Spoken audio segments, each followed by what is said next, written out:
নমস্কাৰ সকলোলৈকে মহাশিৱৰাত্ৰি শুভেচ্ছা জনালোঁ।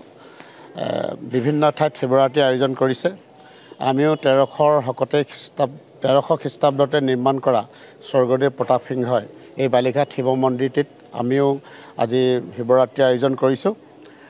পুৱাৰ পৰা ভক্তসকল ভিৰ হৈছে।